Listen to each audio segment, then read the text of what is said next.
the first time Marcus Slater laid eyes on Birdie Hawkins. She was standing on the roof of the Caldwell Savings Bank, red hair whipping like a battle flag in the Kansas wind, hollering down at the sheriff that if he did not release her brother by sundown, she would personally see to it that his reputation never recovered from the shame of what she was about to tell the whole town about him.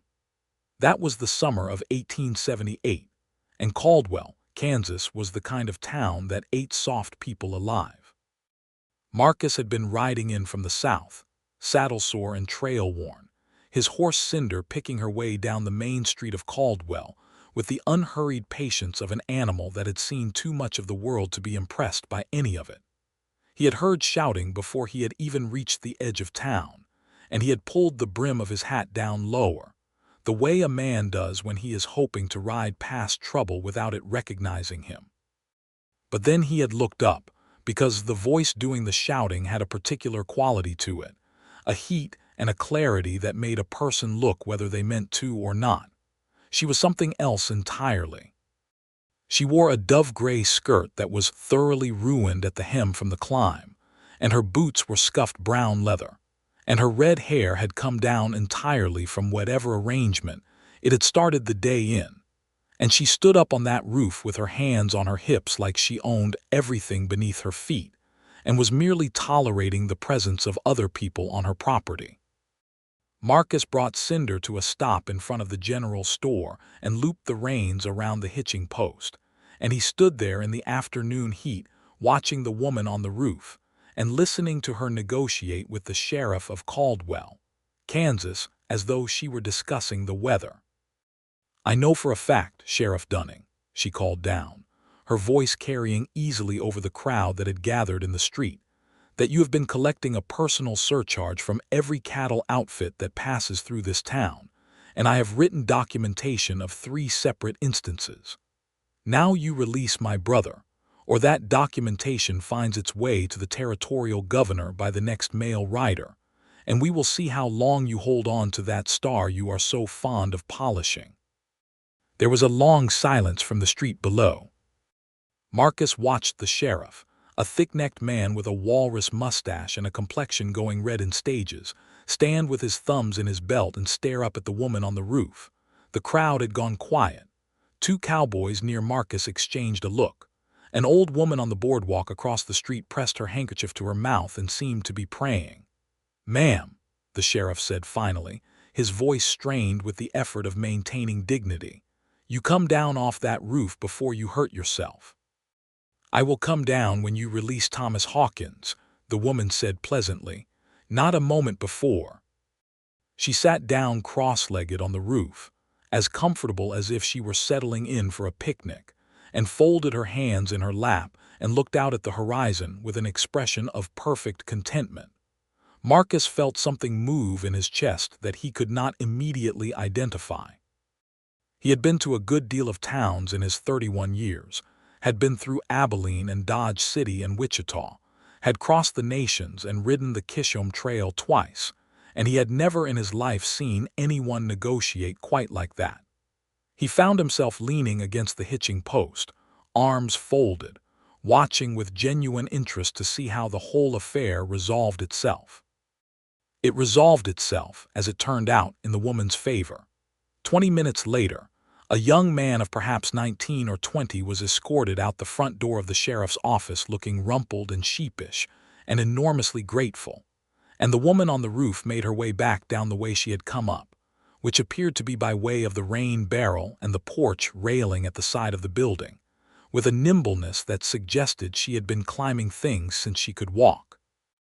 She dropped the last few feet to the ground and dusted her hands against her skirt, and said something to her brother that Marcus could not hear from this distance, but which made the young man's ears go red. Then she took him by the arm and began marching him down the street toward the far end of town, and as she passed the hitching post where Marcus was standing, she glanced over at him with brown eyes that were the exact warm color of creek water in autumn. She did not slow her stride. She did not smile. She simply looked at him for one flat, appraising second, and then looked away again, and continued on down the street with her brother in tow and her wrecked skirt trailing in the dust. Marcus stood there for a moment after she had passed and then became aware that his mouth was open. He closed it. The old woman with the handkerchief was watching him from across the boardwalk. She shook her head slowly, as though she had seen this exact expression on a man's face before and was not impressed by it. Marcus cleared his throat, unhitched Cinder, and walked her toward the livery stable. He had come to Caldwell for a job. He had been sent a letter by a cattle rancher named Gerald Porterfield who ran a spread about 8 miles east of town, a man Marcus had worked for briefly the previous spring, and who had been satisfied enough with his work to send for him again. Porterfield needed someone reliable to take on the role of ranch foreman, to manage the hands through the coming season, and see to the orderly running of a place that had grown, by Porterfield's account, considerably larger than one man could properly oversee. Marcus had been working cattle in one capacity or another since he was 17 years old. He had grown up in Missouri, the third of 4 sons of a farmer who had never made peace with the fact that the land he worked would never yield the kind of life he had imagined for it.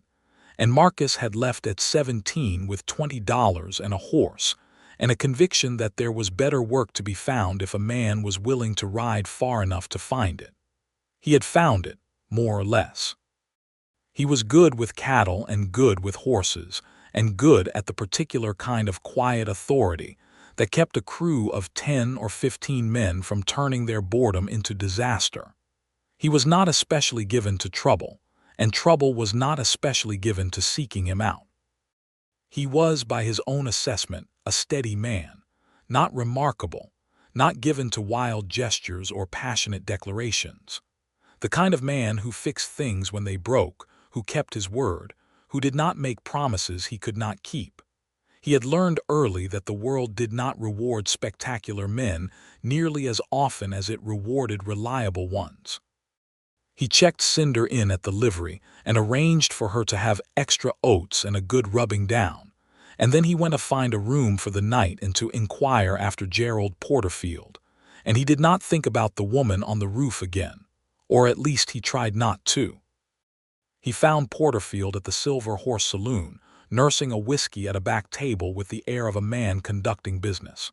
Porterfield was in his 60s, lean and weathered, with a white beard he kept neatly trimmed and eyes that had the particular quality of blue that comes from spending decades squinting at a bright sky. He stood when Marcus came in and gripped his hand with the strength of a man half his age. "Slater, good to see you made it. Sit down. Let me get you something." Marcus sat and accepted a glass of water, having never developed a taste for whiskey that he found particularly worth cultivating. He and Porterfield talked for the better part of an hour about the ranch, about what the season looked like, about the men Marcus would be managing and what he could expect from each of them. Porterfield was thorough and specific and wasted nobody's time, which were qualities Marcus respected enormously. "There is one more thing," Porterfield said toward the end, refilling his whiskey glass. "There is a small neighboring operation you will need to be aware of, about 2 miles south of our eastern boundary. The Hawkins place." Marcus kept his expression neutral. "Hawkins. Birdie Hawkins runs it. Her father died 3 years back, left her the property, which is not much but it is hers. And her brother Thomas work it. About 200 head of cattle, a decent enough operation for its size." Porterfield paused. "She is known to be difficult." "Difficult how?" Porterfield considered. "She is not dishonest, I will give her that, but she has opinions and she shares them freely, and she does not bend easily in any direction. There have been some disputes over the grazing boundary on the south end. Nothing violent but not entirely civil either." He leaned back in his chair. "Half this town calls her a wildfire, says she burns through everything she touches. The other half says she is the most capable rancher in the county, which may also be true." He looked at Marcus steadily. "I am telling you this so you are not taken by surprise. I do not want trouble with the Hawkins place. I want you to handle any boundary disputes with patience and good sense." "Yes, sir," Marcus said. Porterfield nodded. "Good. You start Monday." Marcus rode out to the Porterfield ranch the next morning to get familiar with the layout of the land before he officially took over as foreman. He spent the day walking the fence lines and cataloging in his mind the particular character of the property, its low hills and creek drainage, and the quality of the grass in the south pastures. He met several of the hands, who looked him over with the careful neutrality that ranch workers always gave a new foreman, reserving their judgment until they had seen what kind of man he was. He saved the southern boundary for last, as the afternoon was starting to go orange, and the light came long and golden across the grass. He walked Cinder along the fence line, checking for breaks and noting two places where posts had heeled over in the ground and would need resetting, and he was making his way along the far eastern edge when he heard the sound of a horse approaching from the other side of the fence. He looked up. It was Birdie Hawkins, riding a compact sorrel mare with the relaxed seat of someone who had been doing this since before she could properly remember it. She wore a plain brown riding skirt and a white blouse with the sleeves rolled to the elbows, and her red hair was plaited in a loose braid that lay over one shoulder, and she was looking at him with those creekwater brown eyes with an expression of clear and immediate suspicion. She pulled up on her side of the fence and looked at him for a moment. "You are the new Porterfield foreman," she said. It was not a question. "Marcus Slater," he said, touching the brim of his hat. "Yes, ma'am. I saw you in town yesterday," she said. "Standing by the hitching post." "I was," he said. She seemed to be deciding something about him. She had a way of looking at a person that Marcus could only describe as direct, the way a person looks at a fence they are considering whether to trust to hold. "I am Birdie Hawkins. My land starts at this fence. I have a signed survey that establishes exactly where that line falls, and I have a copy of it on file with the county recorder's office in Wichita." "I am not here to dispute your line," Marcus said. She looked at him again. "Your predecessor disputed it twice. I am not my predecessor." A brief silence fell between them, filled by the sound of the wind moving through the grass and the distant calling of a meadowlark somewhere in the direction of the creek. She was studying him, he could tell, not with hostility exactly, but with the precise kind of assessment that a person makes when they have been disappointed enough times to take no one on faith. "Those two posts are heeled over," she said finally, nodding toward the section of fence he had just been examining. "If the cattle get through on your end, they will come onto my land. I trust you will see to fixing them promptly." "I will have them reset by end of week," Marcus said.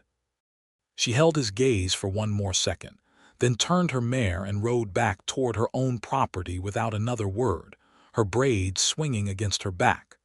Marcus watched her go. He was aware, in the particular way that a fundamentally honest man becomes aware of things he would rather not have to examine, that he was in some degree of trouble. He started work at the Porterfield Ranch on Monday as agreed.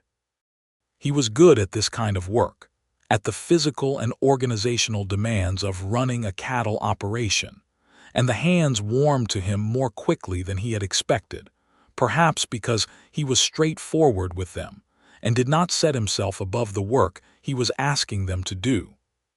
He got up early and stayed up late and learned the names of all the cattle dogs within the first 3 days, which the hands seemed to consider a reliable indicator of a man's character. He reset the heeled fence posts himself on Wednesday, which was not strictly the job of a foreman but which he wanted to do because he had said he would, and also because he was honest enough with himself to acknowledge that the southern boundary of the Porterfield property was not an unattractive place to spend an afternoon. She did not appear. He did not expect her to. He was a little disappointed anyway, which irritated him. He saw her again on Thursday in town.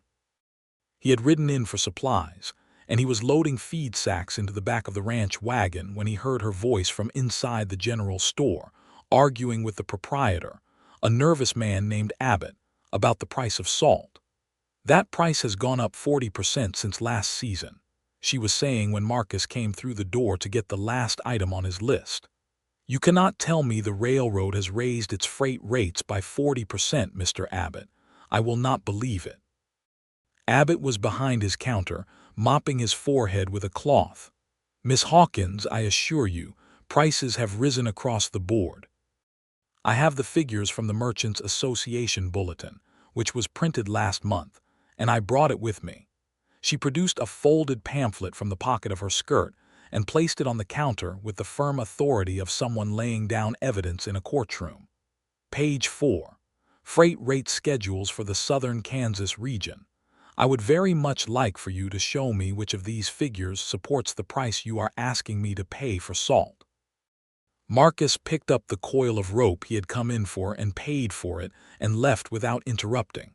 He was smiling to himself as he went out, which was something he did not do as often as he probably should have. The town's attitude toward Birdie Hawkins was a complicated thing, Marcus discovered over the following weeks. Almost everyone in Caldwell had an opinion about her, and those opinions ranged across a considerable spectrum. There were those who admired her straightforwardly, and there were those who found her exhausting, and there were those who were afraid of her, which was perhaps the most interesting category.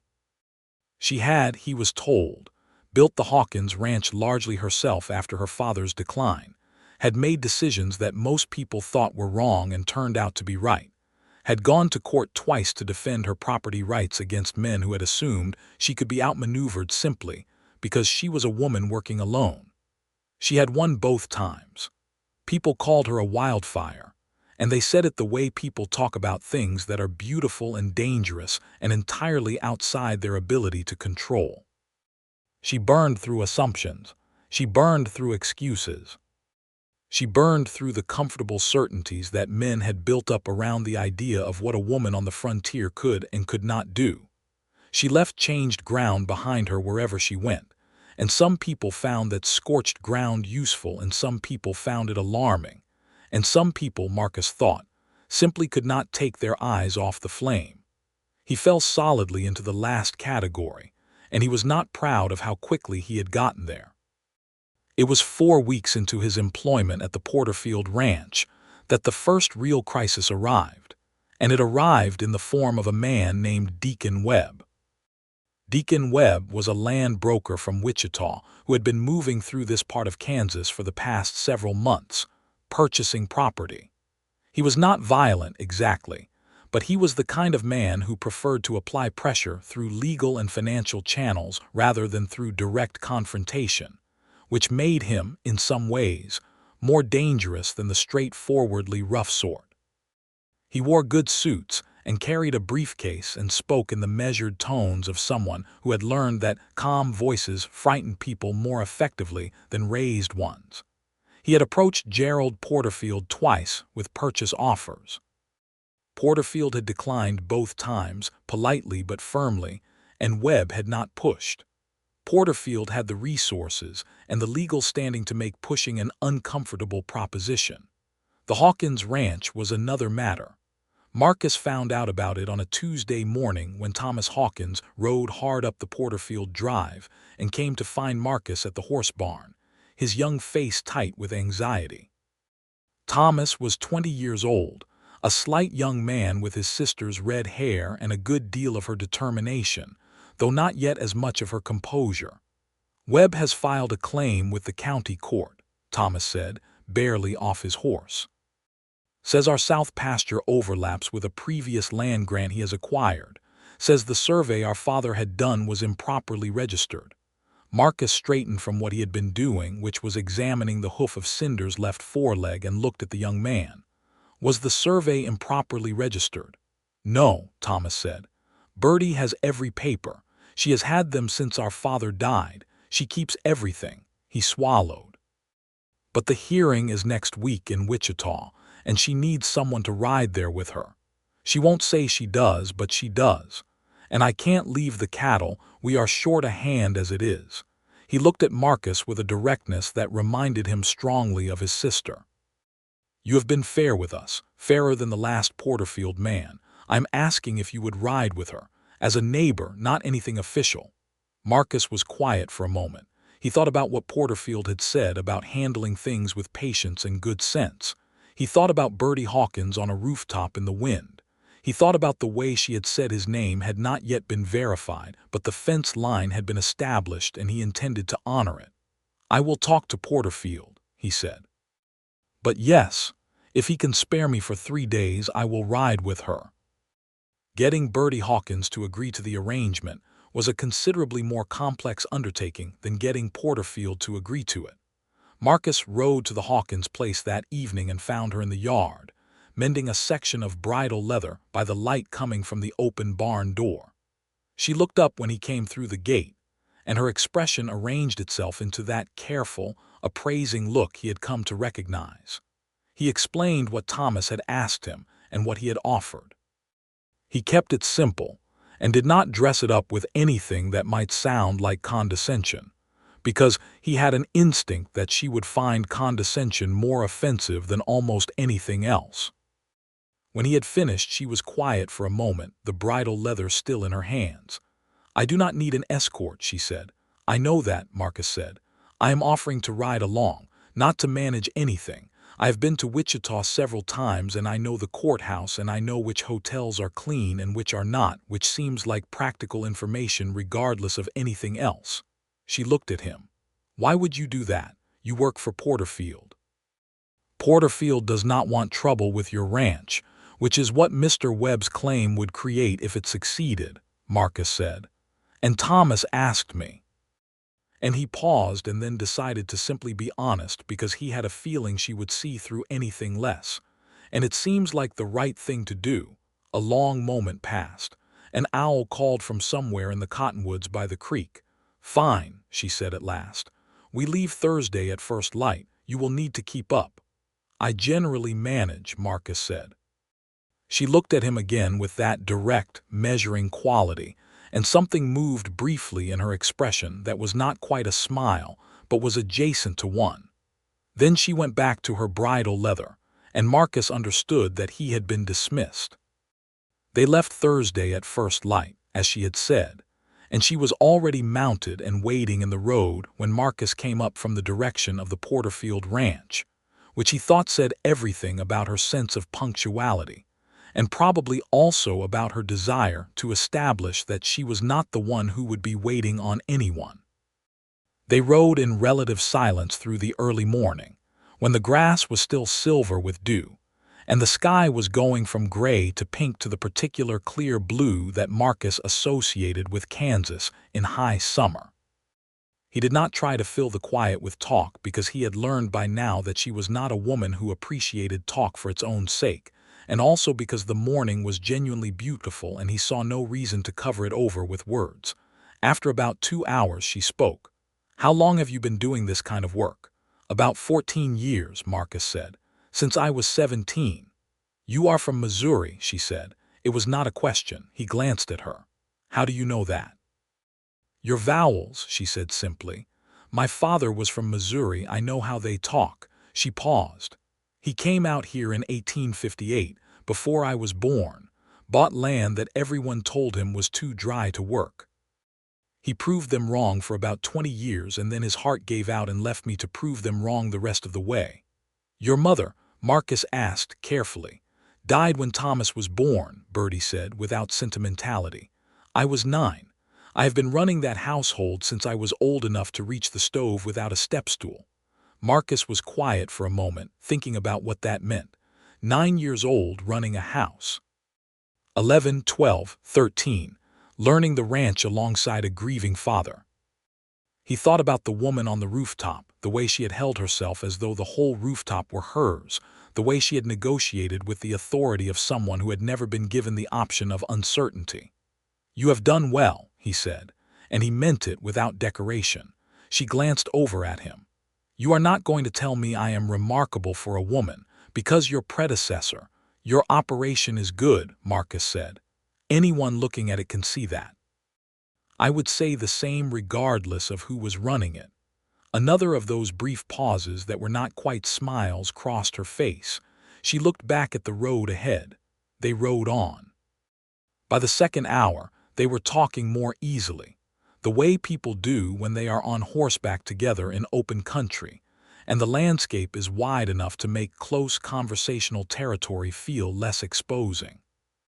He told her about the Kishom Trail and about Abilene, about a cattle drive he had taken through Indian Territory in 1875 that had been the hardest and most interesting 6 weeks of his life, during which he had encountered a terrible thunderstorm that had killed 3 steers and a good hat, and had also, on the positive side of the ledger, seen more stars reflected in floodwater than he had previously thought existed in the sky. She told him about the drought of 1874, about how her father had mortgaged against his own soul to keep the cattle alive through it, about the particular desperation of watching the creek shrink week by week while the grass went yellow and then brown and then simply ceased. She told it plainly, without dramatic inflection, in the way that people tell stories about terrible things that they have survived and can now look at steadily. "We lost 60 head that year," she said. "And I swore afterward that I would never be in that position again, that I would always have a second plan and a plan behind that." "Is that where the reserve pasture came from?" Marcus asked, because he had noticed during his fence walking that the Hawkins property had an unusual layout, with what appeared to be a deliberately maintained section of unfenced grassland on the northern end. She glanced at him with sharp interest. "You noticed that?" "I noticed it," he said. "Yes," she said.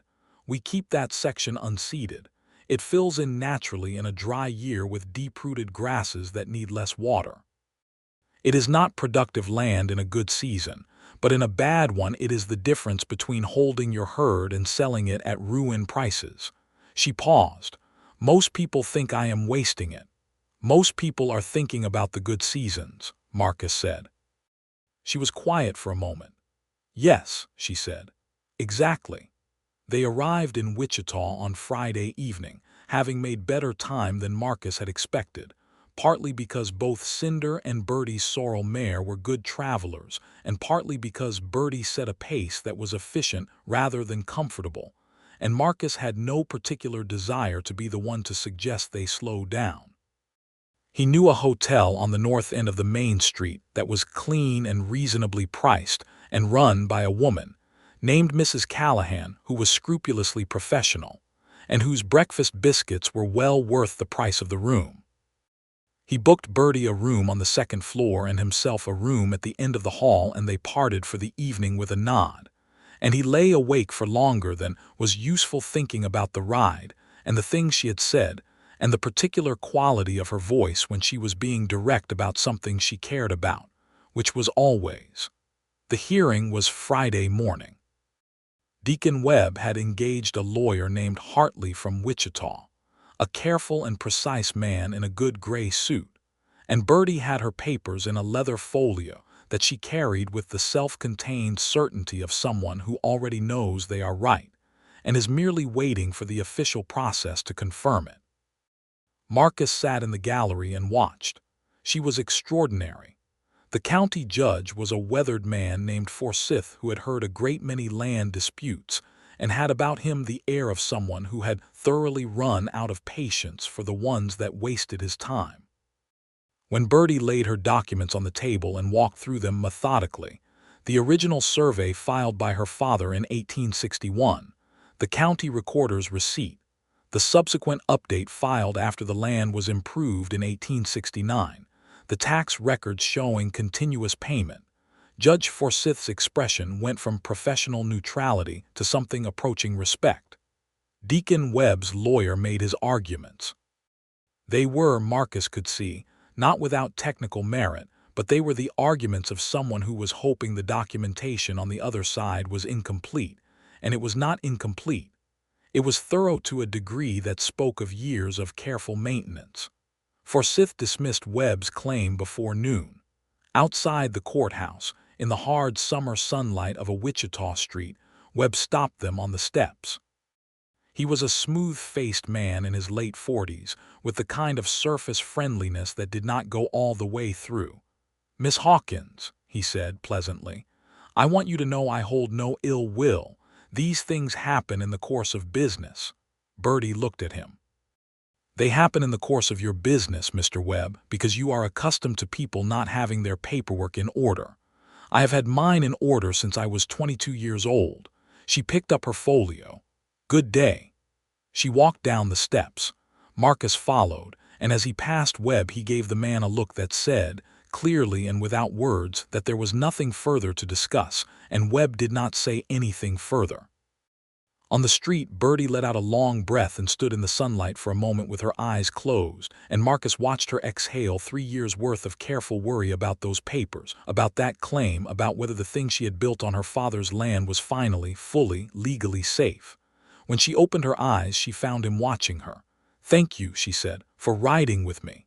"You did not need me," Marcus said. "You had it." "I know," she said, "but it was good to have company."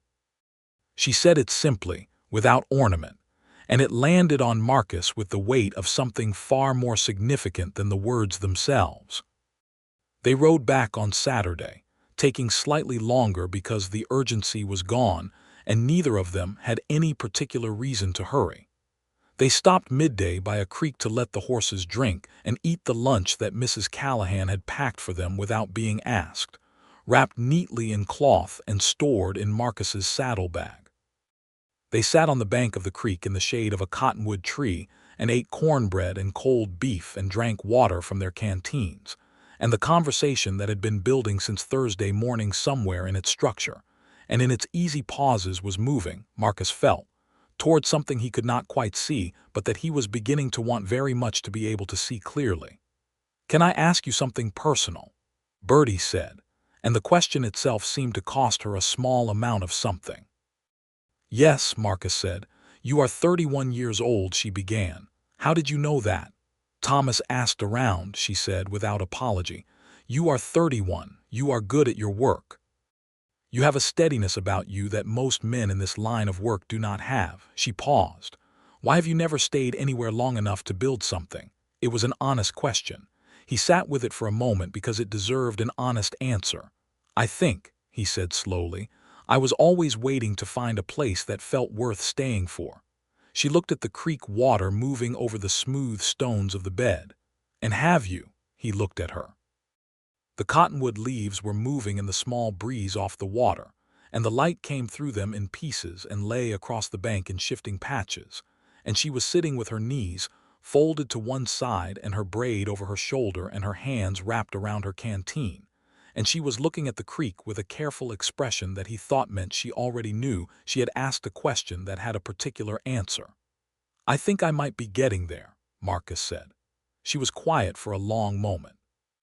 Then she said, "I am not easy to know. I have been told that many times." "I imagine the people who told you that were looking for easy," Marcus said. "I am not especially interested in easy." She looked at him then fully with that direct quality that he had come to find entirely essential, and something in her expression opened in a way he had not seen before, not with wariness in it or calculation, just honest and unguarded and a little startled by itself. "We should get back on the road," she said. "Yes," Marcus said.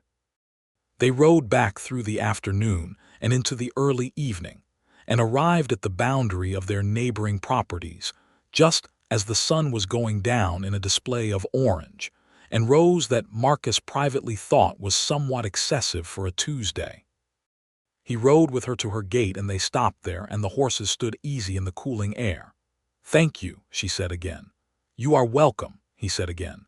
She looked at him for a moment. "Would you like to come in for supper? Thomas will have kept something warm." It was such a small thing to say, and it meant such a very large thing, and Marcus thought she knew that and had said it anyway because she was not a woman who let fear of significance keep her from doing what she had decided to do. "I would like that very much," Marcus said. Thomas had indeed kept supper warm, and he greeted Marcus with the barely concealed enthusiasm of a young man who had spent the past 2 days hoping that his plan would work out, which Marcus found genuinely charming. They ate at the kitchen table, the 3 of them, and Thomas talked expansively about the cattle and about his plans for the spring herd, and about a new well-digging technique he had read about in an agricultural bulletin. And Birdie listened to her brother with the particular fond exasperation of a person who has spent 20 years being the most responsible person in any room and has finally decided to enjoy it rather than resent it. After Thomas went to bed, Marcus and Birdie sat on the porch for a while in the dark, and the stars came out over the Kansas grassland in the thick, extravagant way they do when you are far enough from town. And they talked without any particular agenda, about small things, about the condition of the summer grass and the prospects for rain, about Missouri, and about whether a person could genuinely miss a place they left without regret. When he finally rode home to the Porterfield ranch, it was past 10 o'clock, and the stars were high and brilliant, and Cinder moved through the dark with the confident ease of a horse who knows this road. And Marcus rode with his hands loose on the reins, and a feeling in his chest that was new and warm and slightly terrifying. The following weeks had a particular rhythm to them that Marcus did not examine too closely, because he was afraid that examining it would make him self-conscious about it, and he did not want to be self-conscious. He worked his days at Porterfield's, which were full and demanding in the good, physical way that left no room for excessive introspection. And in the evenings, several times a week, he found reasons to be at the Hawkins property, or she found reasons to be at the fence line at the same time he was, and they talked the way people who are falling in love talk, which is to say that they talked about everything except the thing they were talking about. He helped Thomas repair the roof of the Hawkins barn after a summer storm took off several planks. Thomas, with the strategic genius of a younger sibling who has decided something needs to happen, spent most of the repair work on the far side of the barn, leaving Marcus and Birdie to work the near side together. Marcus had noticed and appreciated this profoundly. He and Birdie worked side by side in the hot afternoon, passing shingles and nailing them down, and she worked with a competence that was entirely matter of fact, and that he found deeply attractive in a way he suspected said something about him that was fundamentally true.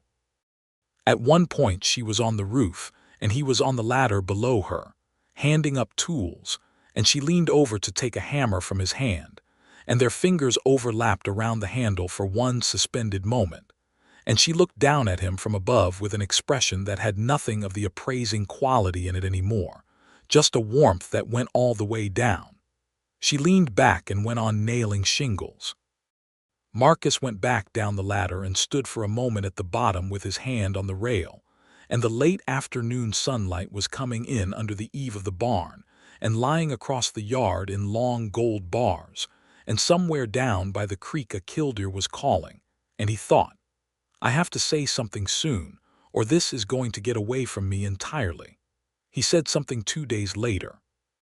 He came to the Hawkins place in the early evening, which by now was not unusual enough to require explanation, and he found Birdie alone in the yard, sitting on the fence of the small corral, watching two young horses that were working themselves out, establishing their hierarchy in the way young horses do. He stopped a few feet away and rested his arms on the top rail of the fence beside her and watched the horses with her for a moment. "Birdie," he said. "Marcus," she said, in the same tone, a kind of acknowledgement that something had shifted in the register of this conversation. He looked at the horses. "I want to tell you something, and I want to say it plainly because I think you would find it more offensive than anything else if I dressed it up." "I would," she said. "I am in love with you," Marcus said. "I have been since roughly the day I arrived in Caldwell, which was 6 weeks ago and probably makes me seem like a fool, but it is the truth, and I would rather you know it plainly than have it be something we walk around indefinitely." She was quiet for a moment. The two young horses circled each other in the dust. "You said," she said slowly, "when we were on the bank of the creek coming back from Wichita, that you were not interested in easy." "I meant it," Marcus said. "I am not going to become someone different," she said. "I am not going to become more convenient or more accommodating or less willing to get up on a bank roof if I believe it is the right strategy." "I know that," Marcus said. "I would not want you to." She looked at him. "Most men say things like that before they know what they mean, and then they find out what they mean and it turns out they wanted something different." "I have watched you for 6 weeks," Marcus said. "I know what I am saying." Another silence. The evening was very still. One of the young horses let out a soft blow of breath. "I have been told," Birdie said carefully, that my character is too strong, that I overwhelm, that people get burned. She said it without self-pity, just as a fact she had been given and had not entirely decided what to do with. Marcus looked at her. He thought about what he wanted to say, and he chose the true thing, which was the only thing worth saying. "I have always wanted to sit by a fire that hot," he said quietly. She blinked. He watched her process it, watched the sentence land in her, and find its way through the careful architecture of her defenses. Not because it was clever, but because it was honest, and she had lived her entire life surrounded by people who either wanted to change her or who were made uncomfortable by what she was. And he was sitting here at the fence of her corral on a summer evening saying plainly that what she was happened to be exactly what he had been looking for. "Marcus," she said, and her voice had something in it he had not heard before, something slightly undone. "Yes," he said. "You are going to get burned," she said, but she was almost smiling. "Probably," he agreed. "I expect I will find it worth it." She looked at him for a long moment in the golden evening light, and then she reached out and put her hand over his where it rested on the fence rail, and she held it there. And that was everything, that was all of it, that was the whole declaration.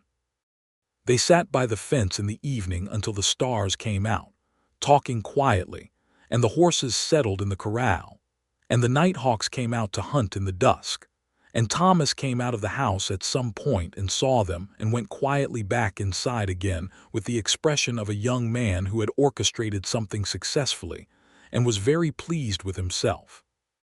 Autumn came to Caldwell with the particular force that autumn takes on in Kansas, a great sweep of wind and color, and the smell of dry grass and turning leaves. And Marcus and Birdie moved through those months with the careful deliberateness of two people who know what they have and are not inclined to waste it. He came for supper twice a week, and she came riding along the boundary fence on Thursday afternoons, and they talked, always talked, about everything and nothing, about the ranch and the weather and books she had read and places he had been, about what they thought the world was made of underneath all its practical surfaces. She was the most interesting person Marcus had ever spent time with, and he told her so, and she received the compliment with the slight self-consciousness of someone who is not accustomed to being valued for the thing they value most in themselves. He had not kissed her yet, and this was something he thought about with considerable frequency. It happened on a Thursday in October, which was a perfect day in the way that October days sometimes are, sharp and golden and smelling of wood smoke and dried grass, with a sky so blue it seemed slightly indecent for a sky to achieve.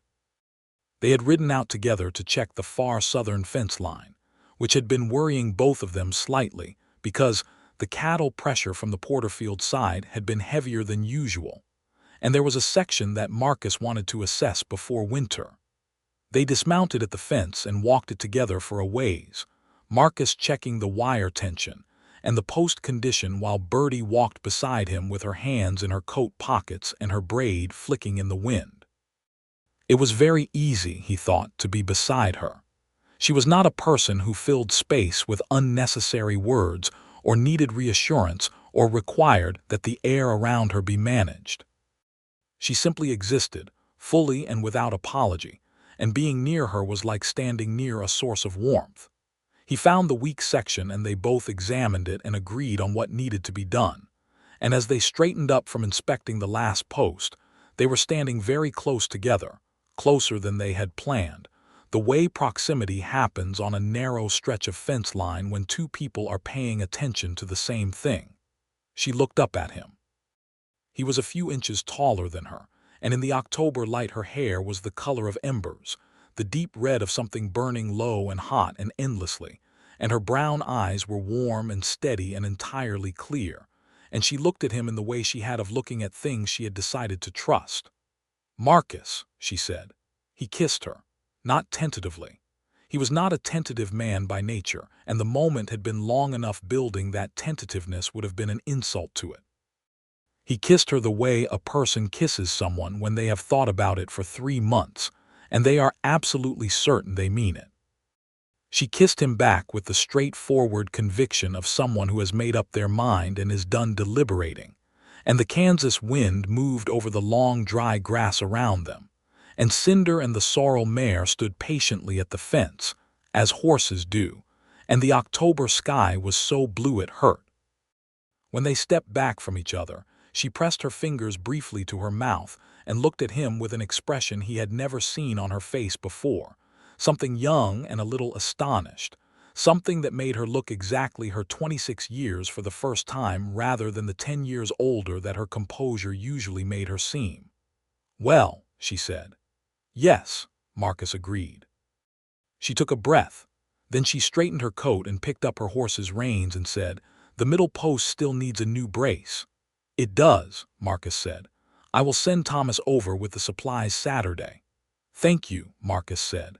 They rode back to the property line and parted there, and as she turned her mare toward home she glanced back at him once over her shoulder, and the look on her face was the one he was going to keep for the rest of his life. Winter came in hard, as winters in Kansas do, with a ferocity that the autumn had been politely suggesting was coming, and that nobody was quite ready for when it arrived. The first serious blizzard hit in November, and Marcus spent 3 brutal days riding herd with the Porterfield hands, keeping cattle from drifting and counting losses, and making sure the windbreaks were holding. When the storm broke, the first thing he did was ride to the Hawkins property to check on them. He found Birdie and Thomas both intact, their cattle secured in the lower pasture with a calm efficiency that spoke of preparation.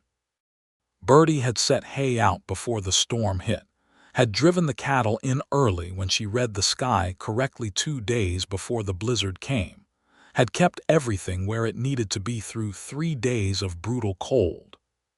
She was in the barn when Marcus arrived, feeding the last of the hay down from the loft, and she looked over when he came through the barn door and her face did the thing it did now when she saw him, that brief, involuntary warmth. "How did Porterfield fare?" she asked. "Better than it could have been," Marcus said. "We lost 11 head in the drift, could have been worse if the men had not been quick." He looked up at her in the loft. "You, 3 head," she said. "I read the signs right this time." He helped her finish with the hay, and they worked together in the cold barn with their breath coming out in plumes of steam. And afterward she made coffee in the kitchen and they sat at the table, while Thomas was out checking the water troughs, and the winter light came through the kitchen window in its low, thin way, and it was quiet and warm and entirely ordinary, and Marcus thought that this was what it was supposed to feel like. "I have been thinking," he said, wrapping both hands around his coffee cup, "about what happens next." She looked at him. "Next how?" "I have been foreman at Porterfield's for nearly a year," he said. "It is good work. Gerald is a good man." He paused. "But I have been thinking that foreman work is not the same as building something, that there is a difference between running someone else's operation and having your own." She was very still, watching him with that careful quality she had when something mattered. "I have some savings," he said. "Not a great deal, but enough. And I have been looking." He stopped, started again. "I want to ask you something, Birdie, and I want to ask it plainly." "All right," she said quietly. "Will you marry me?" The kitchen was very quiet. Outside the window, the snow on the yard was brilliant white in the thin winter sun. Thomas was somewhere in the distance, his footsteps crunching. Birdie set her coffee cup down very carefully. "You know what you're taking on," she said. It was not a question. "I know what I am taking on," Marcus said. "I know you will have opinions about everything and share them freely. I know you will climb onto the roof if you believe it is warranted. I know you have been running things on your own terms for long enough that you would find it very difficult to run them any other way. I know all of that." He paused. "I also know you are the best person I have ever met. And I want to build something with you. Not for you, not despite you, with you." She breathed in slowly. She looked at him with those creekwater eyes, and there was nothing calculated in her expression, no armor up, no assessment being run. She was simply looking at him with everything she was. "Yes," she said, "I will marry you." He reached across the table and took her hand, and her fingers closed around his with a grip that was warm and firm and entirely her. And outside the window the winter light lay across the snow, and the Kansas sky was its winter white. And inside the kitchen it was warm, and it was enough, more than enough. It was everything.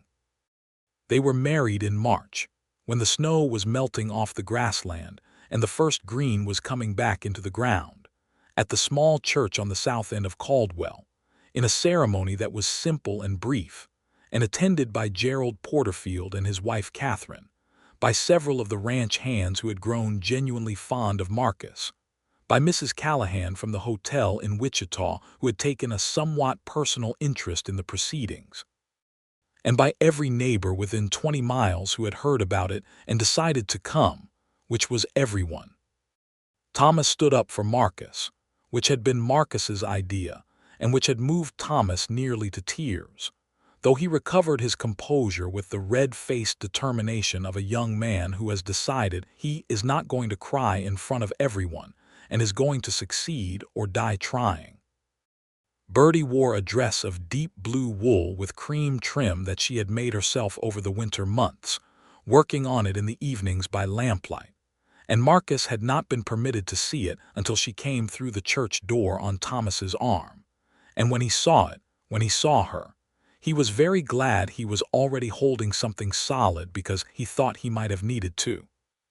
She walked down the aisle of the small church looking like herself, which was to say, looking like someone who had decided to do this and was entirely at peace with the decision and was not especially interested in being nervous about it.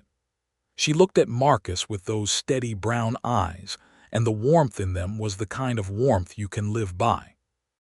The minister read the words and they spoke the words, and Marcus put his grandmother's ring on Birdie Hawkins's finger, a plain gold band that had been carried in his coat pocket since December, waiting for this moment.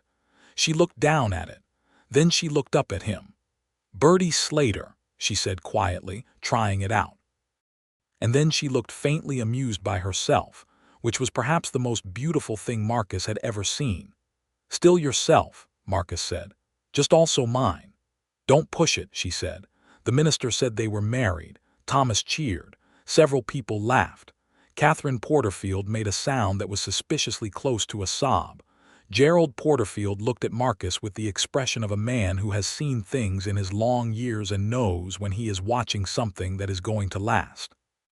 The reception was held at the Hawkins Ranch, which was now also in practical terms the Slater Ranch, though they had not yet decided what to do about that logistically, because Birdie had pointed out quite rightly that it was her father's land and her family's name on the deed, and Marcus had agreed that they would work it out thoughtfully rather than by convention. The tables were set up in the yard, and there was food from what seemed like every kitchen in the county, and someone produced a fiddle, and then someone else produced a banjo, and the afternoon went long and warm and golden into the evening. Marcus and Birdie danced, which was something Marcus had not previously had occasion to do much of, and which she apparently took to with the same wholehearted commitment she took to everything. She was not a careful dancer. She was an enthusiastic one, which was appropriate. They moved around the yard in the evening light while the fiddle played and their neighbors clapped time, and she laughed, a full, unguarded laugh, and Marcus thought he would remember that sound for every year he had left. Later, when most people had gone and the stars were out and Thomas was sitting with two of the hands near the fire pit, Marcus and Birdie stood together a little apart from everyone, and she leaned against him in the companionable way she had begun to in private, and the fire across the yard threw its light and warmth out into the spring dark, and he put his arm around her and she rested her head against his shoulder. "Are you happy?" he asked. She thought about it, which was very her. She did not give reflex answers to real questions. "Yes," she said at last, "I am. I think I have been working toward this for a long time without knowing what it was I was working toward." She paused. "That sounds foolish." "It does not," Marcus said. She was quiet for a moment. "I was so careful for so long about everything, about the ranch, about the money, about Thomas, about," she stopped, "about letting anything matter that I could not control the outcome of. And now," Marcus said. She turned her head and looked up at him from the shelter of his arm. Now I have decided to let something matter that I cannot fully control, she said. A small pause. And I find that it is considerably more frightening than anything else I have done, and I intend to do it anyway, and I trust you not to make me regret that. He looked at her steadily. I will do my level best, he said. Every day. I promise you that. She held his gaze for a moment, and then she nodded once, with the decisiveness of someone ratifying an agreement they have fully read. Good, she said. The years that followed were the good kind of years, the kind that are too full of living to be easily summarized, full of mornings and seasons and arguments resolved and small victories, and the comfortable, ongoing labor of building something that is genuinely worth building. Marcus left the Porterfield operation at the end of that first year. Gerald Porterfield was not surprised and was not especially put out, having found a reliable replacement and being, at bottom, a man who respected the rightness of a person going to build their own thing. He shook Marcus's hand the last day and said, "You found a good one, Slater," with the satisfied brevity of a man who needed no more words than that. Marcus and Birdie merged their operations formally, retaining the Hawkins name on the deed and adding Slater in a hyphenate that Thomas found amusing and that the county recorder found unprecedented but acceptable. They expanded the herd carefully, as Birdie believed in doing everything, with a second reserve plan and a weather plan and a plan behind the plan. Marcus's steadiness and Birdie's sharp strategic mind made them, the county agreed, a somewhat formidable team. Thomas turned 21 and began taking on more of the ranch work with a genuine capability that made both Marcus and Birdie proud. He had his sister's instinct for land and cattle, and something of his own that was less combative and more patient, a different kind of strength. He was the person the neighbors came to when something needed mediating, because he had a quality of fair-minded good nature that resolved things before they became confrontations. The Deacon Webb matter resolved itself permanently the following spring, when Webb overextended his acquisitions in a way that even Marcus had to admit he had not entirely predicted, and the resulting legal difficulties ended his operation in the Kansas territory. He left for Colorado, and no one in Caldwell was inconsolable about it. Birdie ran for a seat on the Caldwell Town Council in 1880, which was not something women were supposed to do in any official capacity, but Caldwell had a progressive streak in its charter that had been put there by the original founders, and which Birdie had researched thoroughly before she announced her intention. She lost the first time, which she took as information rather than defeat. She won the second time, 2 years later, with 43% of the vote, which was a margin that made a clear statement about what the community thought about the thing she had been calling for all along. Marcus voted for her, which she told him she did not require and which he told her he was going to do regardless, and she shook her head at him and he could tell she was pleased. In November of 1880, Birdie came to find Marcus at the barn where he was working on the harness, and she stood in the barn door with an expression on her face that he had never seen before, a kind of luminous, slightly startled certainty, and he set down the harness immediately. "Birdie," he said. "I am going to have a baby," she said. Marcus crossed the barn in about 3 steps and put his hands on either side of her face and looked at her, and she looked back at him with that light in her eyes, and he kissed her forehead and then her cheek and then held her very carefully, the way you hold something miraculous. "Are you well?" he asked. "I am perfectly well," she said, with the practical firmness of a woman who intends to remain so. "I expect to be tired in the mornings for a while, and I may have opinions about this that I will share freely." "You may share every opinion you have," Marcus said. "I mean it, every one." She laughed against his shoulder, and he held her in the barn door while the late autumn afternoon came in gold and cold around them. Their son was born in June of 1881. In the height of a Kansas summer, a boy with dark hair like Marcus and brown eyes like Birdie, and the full and vigorous voice of someone who intends to be heard. They named him William James Slater, after Birdie's father William and Marcus's elder brother James, and the name sat between both families like an acknowledgement.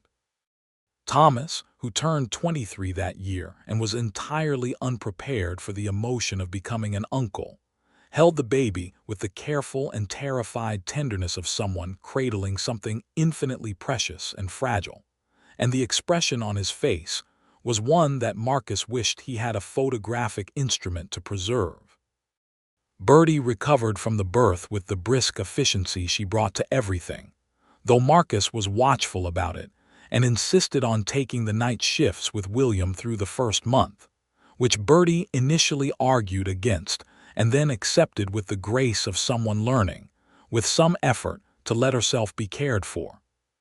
William grew quickly, as babies do, from the miraculous strangeness of newness into a person, a small, opinionated, endlessly curious person who had his father's steadiness in his body and his mother's intelligence in his eyes and a laugh that, the first time Marcus heard it, undid him entirely. He was walking by the time he was 11 months old, which Birdie said she had expected, and which Marcus had not quite prepared for emotionally. The sight of his son walking across the kitchen floor toward him with the wobbly determination of something that has decided to do a thing regardless of whether it is fully ready. Thomas met a woman in 1882. Her name was Clara, the daughter of a grain merchant in town, a quiet and good-natured young woman with a dry sense of humor that she kept mostly to herself until she was comfortable, at which point it was startling and wonderful. Thomas fell for her with the wholehearted, open-faced sincerity of a young man who had never learned to be cautious about hope, and Clara fell for him in return with a rather more measured quality that reminded Marcus, privately, a little of his own early experience.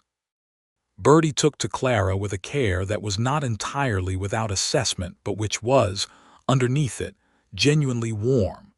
She recognized a capable woman when she saw one. Thomas and Clara married in the fall of 1882 and built a small house on the northern end of the Hawkins-Slater property, and the family arrangements that resulted from this were complicated and entirely satisfying. They ate Sunday dinners together, all of them in the large kitchen of the main house, and the table was loud and full. In 1883, Birdie and Marcus had their second child, a daughter. They named her Me, after no one in particular except that it suited her, a child who came into the world with her mother's red hair and her father's particular quality of interior stillness, a combination that Marcus thought was going to be quite something to reckon with in about 15 years.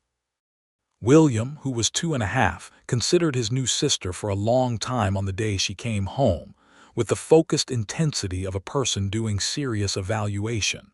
Then he said, "She is loud," with the calm authority of someone registering a fact, and Birdie laughed so hard that Marcus had to take the baby from her. The ranch by 1884 was a genuinely well-regarded operation. The cattle were good and the land was well managed, and the reputation of the place, which had always been considerable because of Birdie's long stewardship, was now broadened by the practical combination of her strategic mind and Marcus's operational experience. They were not wealthy, not in the manner of the large cattle barons that the era had produced, but they were stable, which was what Birdie had always been working toward, a place that would survive the bad years. The summer of 1884 brought a drought that reminded Birdie of 1874, not as severe, but enough to tighten things. The reserve pasture she had maintained, the one that most people had told her for years was wasted land, proved its purpose that summer exactly as she had intended. They fed from it through the dry weeks and lost not a single head when 3 neighboring operations each lost 20% of their herds.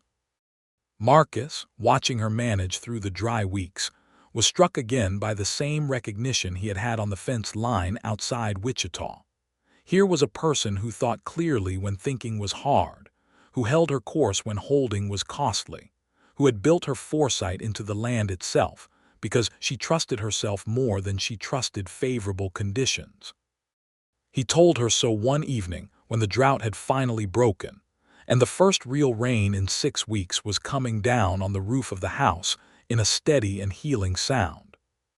"I have told you before," he said, sitting across from her at the kitchen table with the rain on the roof and the children asleep upstairs and the lamp throwing its warm light across everything. "You are remarkable." She looked at him with the expression she had now when he said things like this, which was not embarrassed exactly, but still slightly astonished to receive it, as if the part of her that had been working too hard for too long and being told she was too much rather than too good had not quite finished being retrained. "We managed it together," she said. "We did," Marcus agreed. "I am still saying so." She reached across the table and covered his hand with hers the way she had that first evening at the corral fence, her grip warm and certain. "Marcus," she said. "Yes." She looked at him for a moment. "I am glad you stayed." He thought about all the places he had been before Caldwell. All the miles and all the seasons and all the mornings in camps and bunkhouses and rented rooms. The steady accumulation of competence in the service of other people's operations. The clean and unattached life of a man who had not yet found the thing worth stopping for. He thought about riding into Caldwell in the summer of 1878 and hearing a voice with heat and clarity in it and looking up. "I would not be anywhere else," he said, and he meant it completely. By 1885, William was 4 and me was 2, and Thomas and Clara had a baby boy of their own named Henry, and Sunday dinners at the main house had become the kind of event that required advance planning. Thomas had grown into his full capacity by now, a man of 25 who managed his portion of the operation with confidence, and the partnership between the two households on the Hawkins-Slater property was working with a smoothness that both Birdie and Marcus privately thought they had been a little lucky to achieve, but that had also been worked for. Birdie was still on the town council in her 3rd year and had become, as Marcus had entirely expected, its most effective and occasionally most exasperating member. She had pushed through improvements to the water supply and fought for a school expansion, and gone 3 rounds with a cattle company that had been using public land in violation of federal grazing regulations, and won, and then wrote a remarkably civil letter to the company's board of directors recommending they consult their lawyers more carefully in the future. The sheriff of Caldwell was a man named Garrett now, who was not like his predecessor, who had replaced a predecessor who had also not been like the original sheriff. The whole story of the original sheriff had come out eventually, as Birdie had always known it would, and the surcharge arrangement had been investigated and ended, and she had taken no particular satisfaction in being right about it except the reasonable kind. Marcus turned 38 in 1885 and marked it the way he marked most things, quietly and without ceremony. Birdie made him a cake, which was an activity that she approached with the same careful methodology she brought to everything, working from a recipe with the concentration of a person who has no interest in doing this incorrectly, and the cake was good, as the things she put her attention on always were. She gave him, as a gift, a framed copy of the original Hawkins land survey.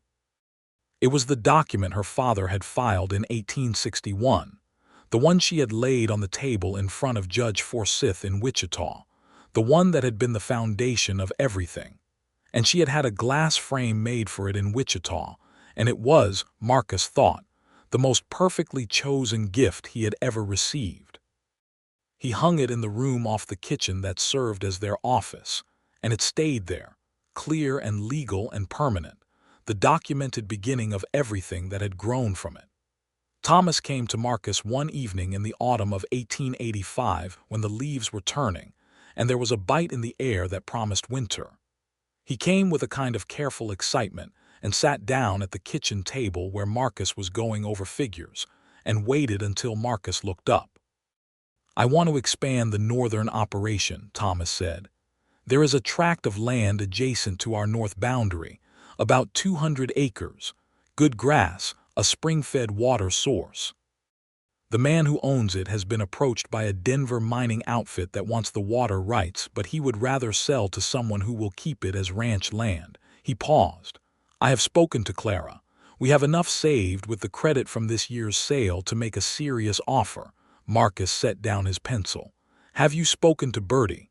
I wanted to speak to you first, Thomas said, to ask what you think. Marcus thought about it for a moment, about the land, about Thomas, about the fact that this young man who had been 19 and frantic on a horse in the Porterfield Drive 6 years ago was now sitting across from him with the measured confidence of someone who had done his planning and was ready to act. I think it is a good idea, Marcus said. I think you should bring it to Birdie tomorrow with everything you have worked out, because she will want to see the numbers, and I think she will agree with you. Thomas exhaled. You think so? I know so, Marcus said. She has been keeping an eye on that northern tract for 2 years. Thomas blinked. Then he laughed. She never said anything. She never says anything until she has decided, Marcus said. You know that. They both laughed, and the kitchen was warm around them, and outside the autumn was going full red and gold. Thomas brought his proposal to Birdie the next morning. She asked him 4 questions, all of them precise, and looked at the figures he had prepared, and then she said, the spring water source is the critical factor. If that is secure, the rest works. She looked at him. Is it secure? The survey shows it is fully on the parcel, Thomas said. Get it in writing in the deed, she said. Non-negotiable, and yes, I think we should do it. Thomas's face broke into a grin that was exactly the grin he had worn at 19, and Birdie shook her head at him with the fond exasperation that she would, Marcus suspected, still be directing at her brother when they were both old. They acquired the northern tract in early winter of 1885, and Marcus and Thomas spent a companionable week riding it together, assessing its qualities and beginning to plan how to integrate it. And the cold air was clean, and the land was good, and Marcus thought that this was the texture of the life he had been moving toward without knowing it, this particular combination of open land and specific belonging.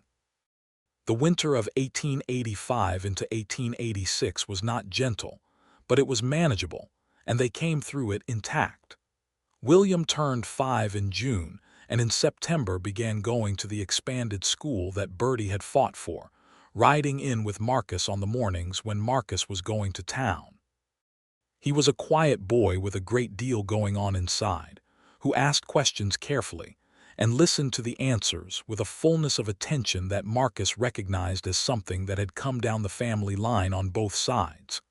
Me, at 3, was a different kind of child entirely, louder and more externally vivid, with a will that made Birdie laugh with a kind of delighted recognition. That one is going to give someone a great deal of difficulty, Birdie said one evening, watching me refuse with great conviction to go to bed. And I expect she will be right about most of it. Sounds familiar, Marcus said. Birdie gave him a look. He grinned. She tried not to smile and failed. The years continued as years do in the good and ordinary and occasionally extraordinary way of a life being well lived. The ranch grew. The family grew. Caldwell grew, acquiring a second church and a proper doctor's office and an expanded postal service, and the land around it was being settled with increasing density, and the wild open quality of it was changing, as it was changing everywhere in the Kansas Territory in the late 1880s, moving toward something more settled and less raw.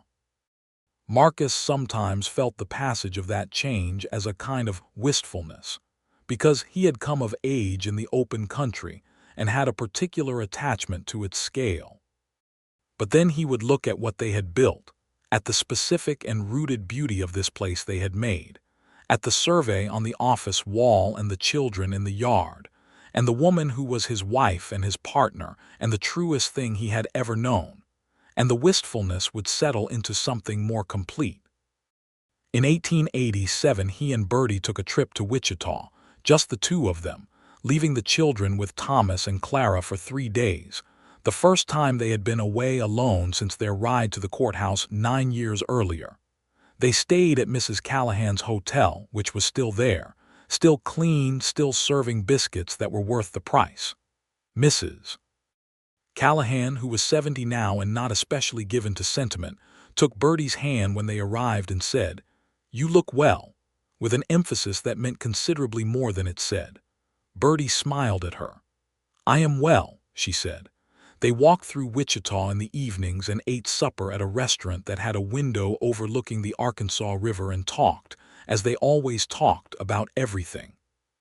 About William's quietness and Me's loudness, and what Thomas had said the other night about eventually wanting to have his own cattle brand, and whether they thought Clara was expecting again, and whether the northern pasture needed overseeding in the spring. About a novel Birdie had been reading that she had very specific opinions about whether Marcus's knee, which he had injured in the winter during a fall from a horse, was healing as well as he was claiming. It was not healing quite as well as he was claiming, as she had correctly suspected, and she told him what she thought about that, which he listened to with the attentiveness he had given her opinions for 9 years. "You are not 25, she said, not unkindly. "I know that," Marcus said. "I need you to be careful," she said, "with yourself." She said it in the particular tone she used when she meant something that cost her something to say, the tone that was not quite vulnerable but was adjacent to it, that said, "This matters and I am telling you directly." "I know," he said, and he reached across the table and took her hand. "I will be more careful." She looked at him. "I mean it, Marcus." "I know," he said, "and I know what you mean underneath it. I will be here. I intend to be here for a very long time." She held his gaze for a moment, and then she nodded. They walked back to the hotel in the Wichita evening, side by side in the way they had walked beside each other for years, close enough that their shoulders occasionally touched and neither of them moved away, and the river was a dark ribbon somewhere in the near distance and the first stars were coming out. Standing on the porch of the hotel before they went inside, Marcus said, "Birdie." She turned to look at him. "I want to say something," he said, "that I say to you regularly and that I will continue to say." She looked at him with those steady brown eyes. "What?" "I love you," he said. "I loved you when you were standing on a bank roof hollering at the sheriff. I loved you on the bank of a creek in summer. I loved you in a church in March. I love you now. I will love you considerably past whatever end point any of this arrives at, and I want you to know that without any question." She was quiet for a moment. The porch light made a small, warm square around them. "You are," she said softly, "the only person who has ever wanted me exactly as I am." "I know," he said. "I find it," she stopped. "I find it very difficult to express how much that means to me without sounding unlike myself." "You do not have to sound like anyone other than yourself," Marcus said. "You never have to." She reached up and put her hand against his face, and he held still, and she looked at him with the warmth that had been there since the corral fence and had only deepened, the look that was not wonder any more but certainty, the settled and unshakable certainty of something that has had years to become itself fully. "I love you," she said. "Marcus Slater. I have loved you since somewhere around that creek bank in summer, though I would not have admitted it then. I love your steadiness. I love that you fix things when they break. I love that you reset a fence post yourself because you said you would. I love that you sat by this particular fire and stayed." Her voice was very even. "I love you." He kissed her on the hotel porch in the Wichita evening, and an old man passing on the street looked up and then looked away with the particular courtesy of someone who recognizes a thing that deserves its privacy. They went home the next day, back to Caldwell and the ranch and the children and Thomas and Clara, and all the wide, specific, rooted reality of their life, and it was exactly right. The next several years of the late 1880s and into the 1890s brought what Marcus would later call the good settling time, the years when everything they had built had enough years in it to have developed its own character and stability.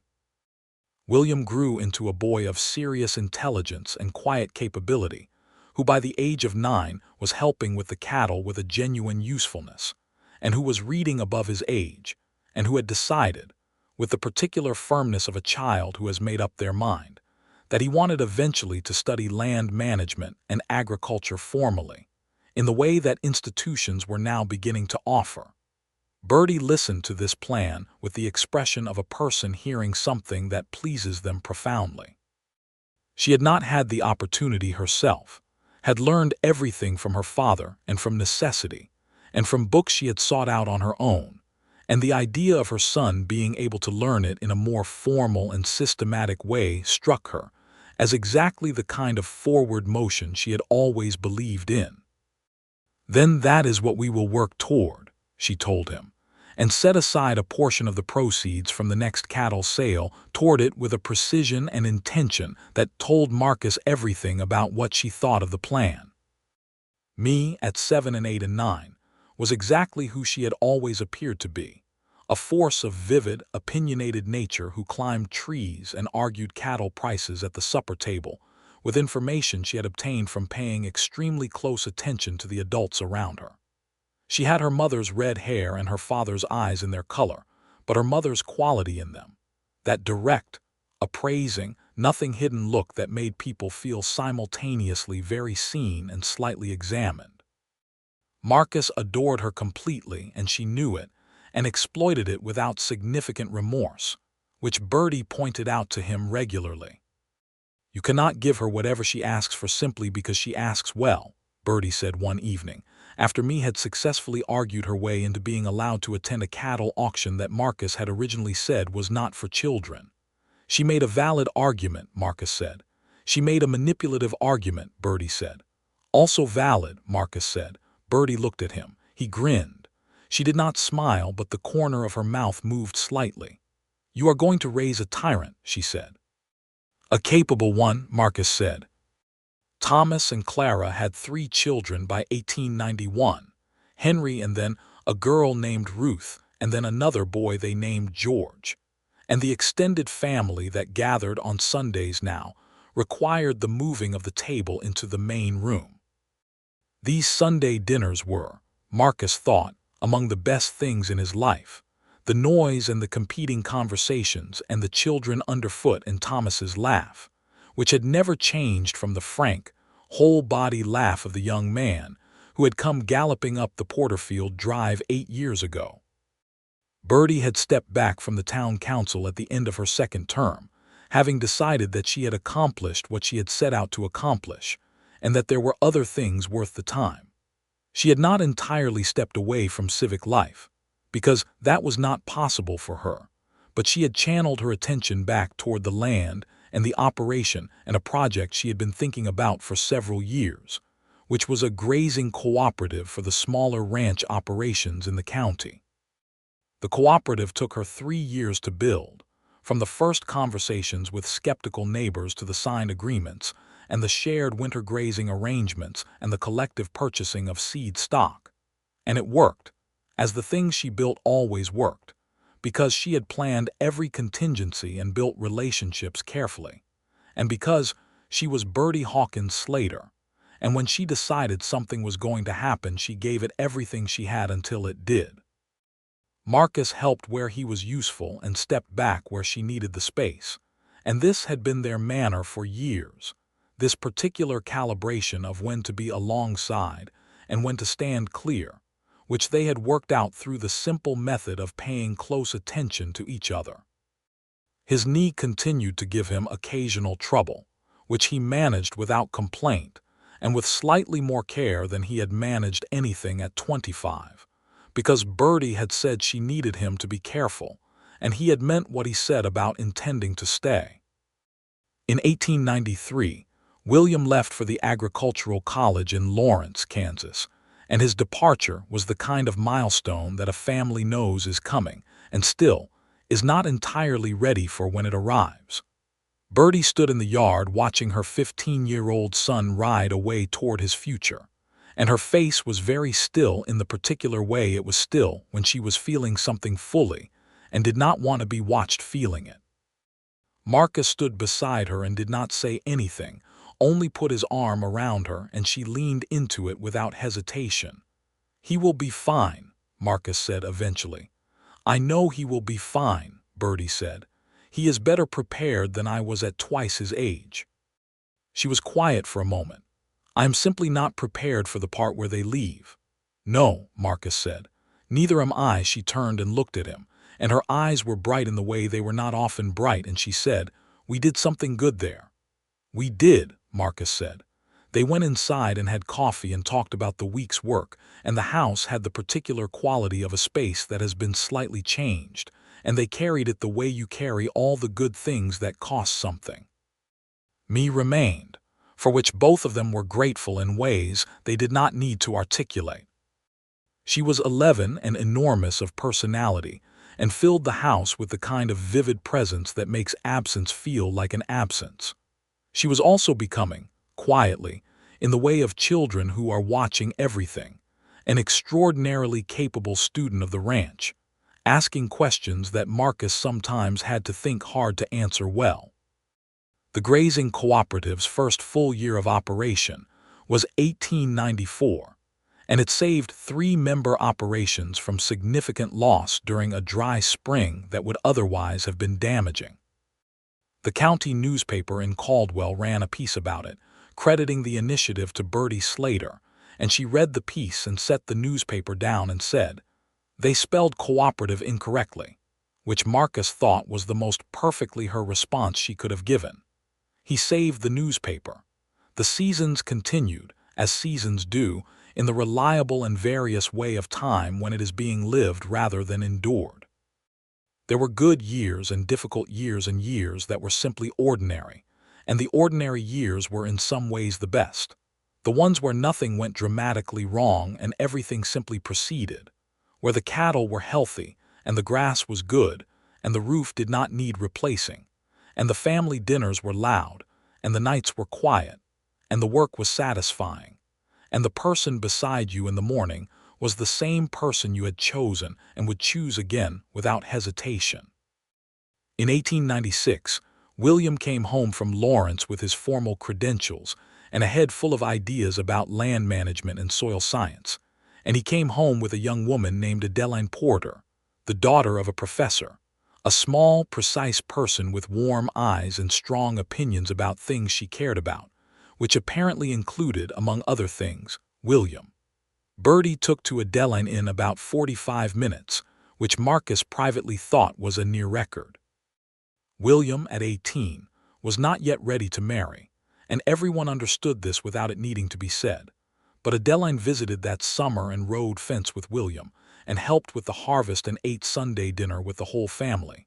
And by the end of her visit she was, in all meaningful ways, already part of it. Thomas turned 37 in 1896, and had by this point the solid and settled character of a man who is doing exactly what he was meant to do. He and Marcus had developed, over the 18 years of their acquaintance, the particular kind of friendship that is also a working partnership and also a family relationship, 3 things braided together into something stronger than any one of them. They could disagree, and sometimes did, and always worked through it with the kind of mutual respect that comes from years of proving you mean well. Birdie and Marcus's 21st winter on the ranch was the winter of 1899, and they marked the turning of the century with Thomas and Clara, and all of the children and grandchildren and neighbors and ranch hands, in the yard of the main house with a fire going and the stars out in the cold winter sky, and Caldwell celebrated in its modest way, and the night was cold and clear and full. Marcus stood by the fire with his arm around Birdie's shoulders, and she was wearing a heavy wool coat, and her red hair, which was streaked now with threads of gray that she had not altered because she saw no reason to misrepresent anything, was loose around her shoulders in the way it was loose in the evenings at home. She was watching the fire with an expression he knew well, the quiet, settled, inward expression she wore when she was content. "New century," he said. She said, "What do you think it holds?" She thought about it in the way she always thought, genuinely, with consideration. "More work," she said, "more seasons, more Sunday dinners." Me starting to figure out what she wants. She paused. "William marrying Adeline, I expect, in the next year or 2. Another pause. "Whatever the weather does, and we will manage it." Marcus laughed quietly. "That is a practical answer." "It is a practical question," she said. She looked up at him. What do you think it holds? He looked at her, at the fire-lit face he had been looking at for 21 years and that he still thought, every day, was the most interesting face he had ever seen. More of this, he said simply, which is everything I need. She looked at him for a long moment, and then she leaned her head against his shoulder and watched the fire burn, and he held her in the cold New Century night, and the stars over the Kansas grassland were the same stars they had always been, indifferent to calendars and perfectly magnificent. William married Adeline in the spring of 1900. He was 22, she was 21, and the wedding was held at the ranch because both of them wanted it that way, under the cottonwood trees that had grown in the years since Marcus had first arrived, and that were now tall enough to provide good shade. The whole family came and most of the county, and it was, by general agreement, a very good wedding, warm and full of laughter and somewhat chaotic in the way that large family events always were. And Birdie cried for the first time that Marcus had ever seen her cry at a happy thing, which she did not acknowledge, and which he thought was entirely private and respected accordingly. Mee was 18 that year, 18 and fully herself, and beginning to look at the ranch and its future with the particular focus of someone who has decided they have something to say about it. She had Thomas's ease with people and Birdie's strategic mind and Marcus's patience, and the combination was striking. She was not yet sure what form her life would take, but she was thinking about it with a seriousness that told Marcus she would figure it out, and that it would be considerable. She asked him once that spring, in the way she sometimes did things that were more direct than they appeared, whether he was happy with the life he had built. He was sitting on the porch in the evening and she sat down beside him, the way she had sat beside him since she was small, and looked out at the yard and the fence line and the last of the sunset going orange and pink behind the cottonwoods. "Yes," he said, "I am." "You rode a long way to get here," she said. "I did," he said. "Do you ever think about the other places, the places before?" He thought about it honestly because she deserved that. "Sometimes," he said, "in the way you think about whether you have come through, you remember it but you would not go back." She was quiet for a moment. "Mother said once that you were the only person who ever wanted her exactly as she was." Marcus looked at his daughter. "She told you that?" "She tells me things," Mee said, with the quiet certainty of a daughter who has been her mother's shadow since she could walk. "She is more," she paused, choosing carefully, "more open than people think. She just requires people to be worth opening to." "Yes," Marcus said. "That is exactly right." Mee looked out at the yard. "I want to find someone like that," she said, not wistfully, just as a clear and stated intention. "I believe you will," Marcus said. "You know exactly what you are looking for. That is already half the work." She nodded, satisfied, and they sat on the porch together in the last of the evening until the stars came out and the cottonwoods were dark shapes against the sky, and the house behind them was warm with lamplight, and the sound of Birdie and Adeline in the kitchen and William and Thomas on the other side of the house talking about the cattle plans for the spring. And it was all of it, all at once, the whole of the life they had built, surrounding him in the summer dark. Birdie came out on the porch eventually, the way she always came eventually to wherever he was, and Mee got up and kissed her mother on the cheek and went inside, and Birdie sat down beside Marcus in the chair Mee had vacated. "What were you two talking about?" she asked. "Life," Marcus said. She looked at him. "Anything specific about life?" "Finding the right person," Marcus said. Birdie was quiet for a moment, looking out at the yard and the fence line and the dark shape of the barn against the stars. Then she said, "She will. She has her head on straight." "She does," Marcus agreed. "She gets it from her mother." Birdie looked at him sideways, and he could see the smile she was not quite letting all the way out, the one that was entirely hers, the one that had been his to see for 21 years. "You always say things like that," she said. "Only because they are true," he said. She reached over and took his hand, the way she had taken it at the corral fence in the evening of their beginning, her grip warm and certain and entirely familiar. They sat together on the porch in the summer of 1900. in the house they had built together on the land her father had broken in 1858, while inside the house the next generation of their family moved through the lamplight in all their particular, vivid, ongoing life. And around them the Kansas dark was wide and full, and the stars over the grassland were as they had always been, countless and steadfast and entirely enough. And Marcus Slater held his wife's hand and looked at all of it and found it exactly what he had been looking for from the beginning without knowing it, and which he had now had for all these years and intended to keep. She was still the fire. She had never burned lower or banked toward anything more manageable or more easily understood. She was still the person who would climb onto a roof if the situation warranted it, who would produce the relevant document, who would look at a problem from every angle and find the one that worked, who would tell you plainly what she thought and mean every word and be right more often than was strictly fair. She was still, as everyone who had ever known her had always said, a wildfire, the kind that renews rather than destroys, that leaves the ground behind it richer for what is burned. And Marcus Slater, who had ridden into Caldwell, Kansas in the summer of 1878 looking for steady work, had sat down beside that fire in the October of that same year, and stayed. He had always known, he thought, even before he could put words to it, that warmth like that was exactly what he had been looking for. The kind that asks something of you. The kind that will not let you be smaller than your best self. The kind that lights up the dark and keeps the cold back and burns the same bright way in the 23rd year as it burned in the first. He had wanted to sit by a fire that hot. He had sat by it every day for 22 years, and he was the better for every one of them, and he would not have traded a single scorched edge. The summer moved around them in all its warm and full and ordinary enormity, and inside the house William laughed at something Thomas said, and Mee sang something to herself in the kitchen, and Adeline said something back to her, and the cottonwoods moved in the evening air, and Birdie's hand was warm in his, and it was everything. It was, in every way that mattered, more than enough. It was home.